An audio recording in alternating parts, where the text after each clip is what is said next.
Hai Sobat Milenial, masih sama aku VJ dan di sini kita masih ngobrol sama Kak Didi sebagai praktisi kebun dan juga hutan ngebahas soal milenial peduli hutan Indonesia. Nah Kak Didi, aku pengen tanya nih Kak Didi, sejauh Kak Didi mengikuti berbagai kegiatan di dalam dunia hutan dan perkebunan, mungkin aku pengen nanya seberapa banyak mungkin antusias kaum milenial untuk bisa tahu di dalam dunia hutan ataupun perkebunan itu nih Kak Didi?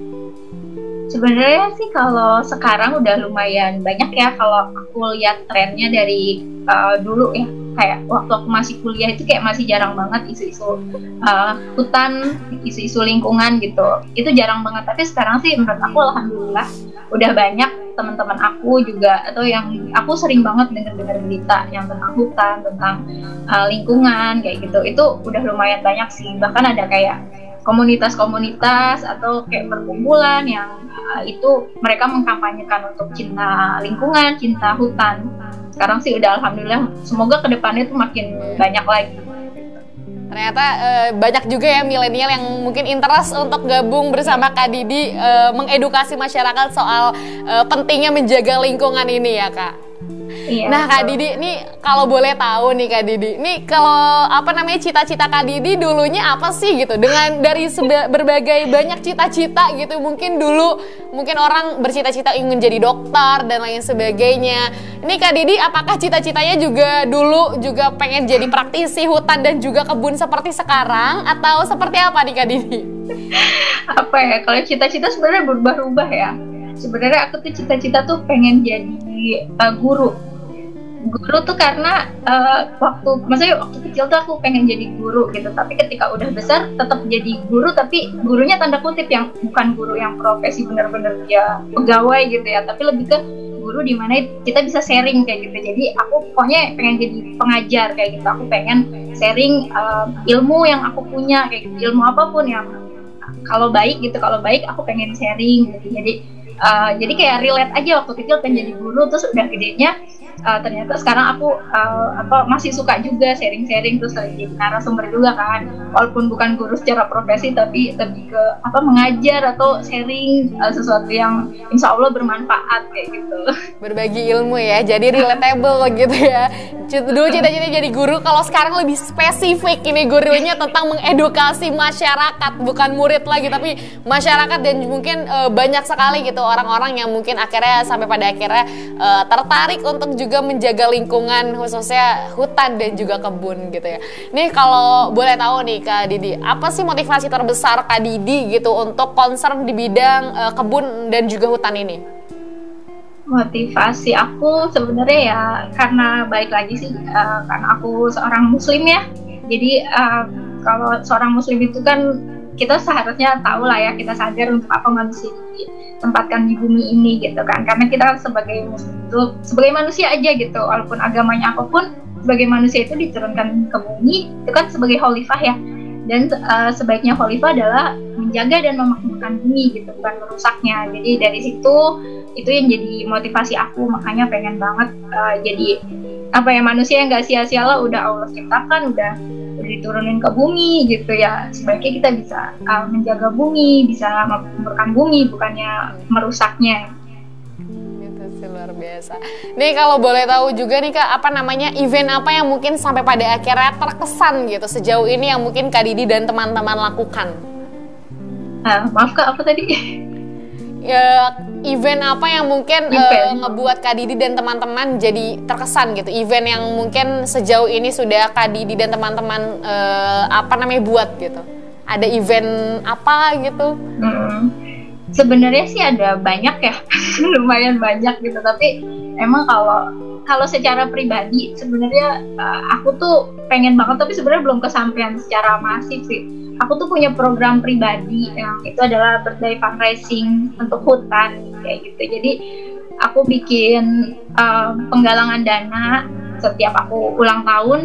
Aku bikin penggalangan dana, teman-teman aku dalam tanda kutip aku palakin biar donasi untuk hutan, donasi untuk adopsi pohon, donasi untuk wakaf hutan kayak gitu. Jadi biar istilahnya kan kalau biasanya kan orang ulang tahun kan dikasih kado ya. Jadi aku minta kadonya adalah adopsi pohon kayak gitu. Jadi aku mau dikadoinnya pohon yang masih berdiri tegak di hutan, di mana pohon itu kita adopsi, jadinya pohonnya nggak akan ditebang, jadi pohonnya akan tetap dijaga oleh masyarakat sekitar hutan. Kayak gitu. Aku sebenarnya pengen banget program itu tuh bisa direplikasi banyak orang. Itu sih kalau aku. Tapi kalau boleh tahu ini adopsi hutan atau pohon tuh seperti apa Kak? Mungkin banyak sobat milenial dan mungkin aku sendiri belum tahu nih adopsi hutan atau pohon tuh seperti apa sih gitu. Jadi kan kalau penanaman pohon kan ya biasa ya kita nanam pohon terus ya udah gitu. Bukan kebanyakan sih, ada beberapa cerita lah. Kalau nanam pohon udah tinggal cuma seremonial kayak gitu. Nah kalau ini kita ada adopsi pohon, misalnya adopsi bibit pohon. Kita adopsi bibit pohon atau pohon yang masih berdiri tetap di hutan. Gitu. Jadi itu benar-benar si bibit pohonnya atau pohon yang udah gedenya itu dijaga sama masyarakat sekitar hutan. Jadi sebenarnya modelnya kita donasi. Jadi kan karena kita masyarakat di sekitar kota ya, kita kan di kota, kita jauh dari hutan kayak gitu. Sedangkan saudara-saudara kita yang dekat dengan hutan itu mereka mereka tuh akan menjaga hutannya kayak gitu. Jadi apa nih kontribusi kita yang di kota kayak gitu ya? Kita mungkin kalau tenaga kita nggak mungkin kita jauh-jauh ke hutan kita jagain hutan kayak gitu kan, kita nggak mungkin tenaga, nggak mungkin waktu. Anak kota kan yang bisa ya seenggaknya lebih punya dana lah ya, lebih punya uang kayak gitu ya. Udah kita gantilah kontribusinya itu berupa uang. Jadi kita mendonasikan sekian uang kita untuk ngebantu masyarakat sekitar hutan dalam menjaga hutannya. Jadi nanti donasinya itu untuk patroli hutan, untuk kesehatan masyarakat sekitar hutan, untuk mata pencaharian mereka juga. Jadi biar mereka nggak menebang pohon, biar mereka nggak merambah hutan kayak gitu. Jadi mereka masih punya penghasilan dari mereka menjaga hutannya itu. Terus mereka bisa mengalihkannya misalnya jadi kayak apa ya, usahanya yang ramah lingkungan, misalnya kayak madu hutan yang dipanen kan madunya doang tuh, pohonnya tetap berdiri tegak, hutannya masih tetap asri, kita cuma ngambil madunya. Atau seperti rotan, atau seperti gaharu, atau kita bisa bercocok tanam yang ramah lingkungan, yang organik di sekitar hutan, itu juga bisa banget. Jadi kita mendukung masyarakat sekitar hutan agar tetap melestarikan hutan. Seru banget sih. Ini kayaknya kalau misalkan langsung untuk ikut terjun di dalam kegiatan-kegiatan seperti itu kayaknya waduh, excited banget gitu kayaknya aku dan mungkin sobat milenial bisa rasakan gitu ya sensasinya gitu ya, ikut menanam dengan berbagai tanaman-tanaman untuk menjaga lingkungan di sekitar kita sendiri. Nih Kak Didi, aku pengen mungkin Kak Didi bisa ceritain gitu ya suka dukanya mungkin menjadi seorang praktisi kebun dan juga hutan gitu Kak. Suka dukanya ya, kadang-kadang beberapa sih ada orang yang kayak skeptis gitu deh, masih kayak ngapain sih nggak jagain hutan, itu juga banyak lagi orang pada nebangin kayak gitu. Terus atau beberapa orang bahkan kayak teman aku sendiri yang ngapain sih dia capek-capekin banget kayak nggak ada kerjaan yang lain kayak gitu. Kayak nggak ada urusan yang lain gitu ngurusin hutan kayak gitu. Padahal ya itu sih kalau dukanya kadang-kadang dapat yang bikin aku down tuh kadang-kadang, apalagi kayak dari teman sendiri yang teman dekat gitu kan, yang kadang suka menciutkan semangat gitu. Tapi lebih banyak sukanya lagi kalau lebih baik yang ngedukung sih kalau aku.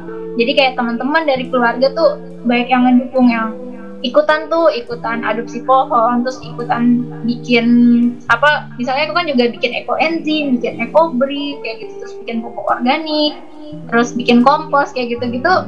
Itu banyak juga sih yang ngedukung. Ya senangnya di situ. Jadi kalau kita dapat dukungan dari orang sekitar tuh energi kita tuh kayak nambah lagi. Itu ya, alhamdulillah dukungan orang-orang sekitarnya sangat suportif dalam kegiatan ini gitu ya. Waduh, luar biasa sekali nih Kak Didi. Nih Kak Didi, kalau mungkin sobat milenial di rumah gitu ya, ada yang mau tanya gitu, seberapa asiknya gitu apa kegiatan yang mungkin Kakak Didi lakukan bersama teman-teman tuh? Asiknya apa sih? Asiknya tuh asik banget. Kalau misalnya kegiatan hutan ya gitu, ke hutan gitu ya, kita tuh kalau ke hutan senangnya apa ya, di sana tuh kayak nggak bising kayak kendaraan kayak kita di kota ini gitu kan. Di sana tuh bunyi hewan, bunyi burung kayak gitu tuh, itu terus kita bisa lebih rileks, udaranya juga segar gitu kan. Nah walaupun kita jauh dari hutan, kita bisa juga sebenarnya menciptakan dekat rumah kita, di sekitar rumah kita bisa juga gitu. Misalnya kayak taman-taman di sekitar rumah atau pekarangan rumah kita juga bisa tuh kita bikin seperti itu. Walaupun nggak kayak hutan, misalnya kita buat tanam-tanaman, kayak kita tanam aja sendiri makanan kita, misalnya kayak pakcoy, bayam, kangkung kayak gitu. Itu seru banget sih menurut aku. Apalagi kayak kalau kita beli sayuran di pasar, itu kan kita nggak tahu ya sumbernya dari mana, dia tuh pakai pupuknya kimia, organik atau pupuk apa, terus dia pakai pestisida apa enggak sih, kayak gitu kan, itu nggak tahu banget. Sedangkan kalau kita nanam sendiri, pertama kita dapat serunya, terus kedua kita dapat kita kayak ngelatih kesabaran nungguin itu tanaman tumbuh dan akhirnya kita panen gitu. Dan yang paling penting yaitu jelas asal usul makanan kita itu jelas, karena kita yang ngerawat sendiri, kita yang mupukin sendiri, jadi kita tahu nih, wah karena itu tanamannya mau kita makan kan, berarti kan kita akan membuat tanaman itu tumbuh dengan subur, dengan sehat kayak gitu. Jadi kita akan ngasih dia nutrisi yang baik, nutrisi yang sehat agar kita juga sehat kayak gitu. Jadi itu menurut aku kayak serunya banget di situ. Jadi teman-teman yang belum mulai bertani, berkebun, mulai aja dulu, itu seru banget sih. Karena kita tahu asal-usul makanan kita, dan kita akan tahu itu sehat dan itu baik untuk tubuh kita, baik untuk lingkungan kita. Itu sih Kak, kadang maksudnya dari aku sendiri, kadang emang lebih seru gitu kalau metik cabe dari kebun yang kita tanam sendiri gitu ya. Sensasinya tuh lebih, wah kita tahu ini cabe beneran gitu ya. Luar biasa nih Kak Didi. Tapi sejauh ini dari Kak Didi dan juga teman-teman bekerja sama dengan instansi apakah, atau mungkin sekarang masih mandiri aja menjalankan aktivitasnya, atau ada kerjasama dengan ABC, organisasi lain dan lain sebagainya, ada gak Kak? Ada sih, alhamdulillah banyak dukungan juga sih. Di sini di Tangerang Selatan, alhamdulillah ada salah satu supermarket. Jadi sebenarnya aku ikut kegiatan dari supermarket itu. Jadi salah satu supermarket itu bikin kegiatan berkebun. Nah, aku ikutan tuh di situ, dan dari situ juga mereka support banget. Jadi terus disupport untuk kayak mereka nyediain kayak petak lahan untuk berkebun bareng kayak gitu. Terus ada juga dari salah satu perusahaan benih kayak gitu juga support untuk benih untuk ditanam bareng-bareng untuk urban farming gitu sama masyarakat kayak gitu. Terus ada juga beberapa komunitas, beberapa instansi yang ngedukung kita banget sih. Jadi alhamdulillah sih sebenarnya banyak support, jadi kita bisa berkegiatan bareng, bersinergi bareng untuk lingkungan kita bersama juga. Itu sih ya. Nah Kak, ini kalau zaman-zaman pandemi kan sekarang banyak orang yang interest untuk menanam hal-hal kecil nih, yang mungkin Kak Didi tahu gitu ya. Banyak orang yang share di Instastory-nya kalau sekarang udah punya tanaman yang bisa dia tanam di rumah sendiri gitu ya. Berkat pandemi ini orang-orang semakin aware dengan menanam hal-hal kecil seperti itu.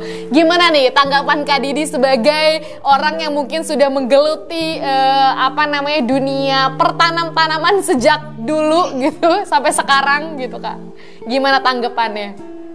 Sebenarnya itu sesuatu hal yang baik banget ya, karena memang ya dimanapun kayak dimana ada musibah pasti ada hikmahnya. Kalau kita mengambil hikmahnya pasti ada hikmah yang bagus kayak gitu. Dari pandemi memang pesat sih orang-orang yang suka berkebun jadi bermunculan. Itu bagus banget sih menurut aku. Nah ini kan pandemi udah mau selesai ya, insya Allah deh. Semoga cepat selesai gitu. Semoga semangat berkebunnya jangan ikutan hilang juga nih. Jadi dipupuk terus semangat berkebunnya, jadi kita bisa tetap berkebun bareng-bareng terus kayak gitu. Jadi kan memang pandemi itu bikin orang jadi aware kesehatan. Jadi iya pengennya makanan organik, makanan yang sehat kayak gitu. Akhirnya nanam sendiri kayak gitu. Nah itu harapannya semoga akan diteruskan terus tuh, kita nanam sendiri terus, kita akhirnya mengkonsumsi makanan dari hasil tanaman kita sendiri. Semoga itu akan terus. seru ya. Sampai pada akhirnya nih orang-orang banyak yang walaupun misalkan menjaga lingkungan itu nggak harus bikin kebun beberapa hektar gitu ya. Tapi dari hal-hal kecil tadi mungkin bisa ya dilakukan upaya-upaya yang mungkin seperti itu. Mungkin sobat milenial bisa contoh gitu hal-hal kecilnya ya Kak Didi. Nih Kak Didi mungkin sobat milenial di rumah masih belum tahu gitu ya kondisi bagaimana hutan di Indonesia saat ini. Tapi Kak Didi jangan jawab dulu, kita akan bahas mungkin setelah segmen kali ini. Jadi Sobat Milenial jangan kemana-mana, tetap di Ngobrol Bareng.